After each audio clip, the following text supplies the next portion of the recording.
નવસારી જિલ્લામાં આરોગ્ય કર્મચારીઓ આજથી અચોક્કસ મુદ્દતની હડતાલ પર ઉતર્યા છે। આરોગ્ય કર્મીઓના પડતર પ્રશ્નોને લઈ તેઓ મેદાનમાં આવ્યા છે। પડતર પ્રશ્નોના નિરાકરણ માટે અચોક્કસ મુદ્દતની હડતાલનું રણસિંગું ફૂંકવામાં આવ્યું છે।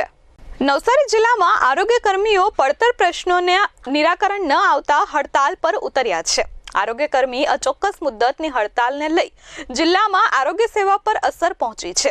આરોગ્ય કર્મીઓના ટેકનિકલ ફેડરમાં સમાવેશ, ગ્રેડ પે સહિતના મુદ્દાઓને લઈ આરોગ્ય કર્મી લડી લેવાના મૂડમાં લાગી રહ્યા છે। નવસારી જિલ્લાના આરોગ્ય કર્મીઓએ નિર્ધારિત કાર્યક્રમ મુજબ કલેક્ટર, ડીડીઓ ને આવેદનપત્ર પાઠવી વિરોધ નોંધાવ્યો છે। માંગણી ન સંતોષાય ત્યાં સુધી આરોગ્ય કર્મીઓ હડતાલ યથાવત રાખવા મક્કમ દેખાઈ રહ્યા છે।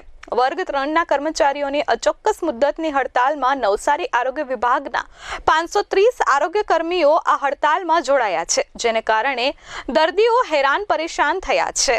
નવસારી જિલ્લા આરોગ્ય કર્મચારી મંડળ દ્વારા આજરોજ તેમની માંગણીઓને લઈને આવેદનપત્ર આપવામાં આવેલ હતું, જે આવેદનપત્ર સ્વીકારી ઉપલી કચેરીએ અમે સાદર કરીશું।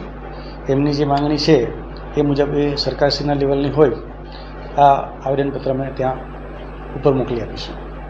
દીપક વસાવા, S24 ન્યૂઝ, નવસારી।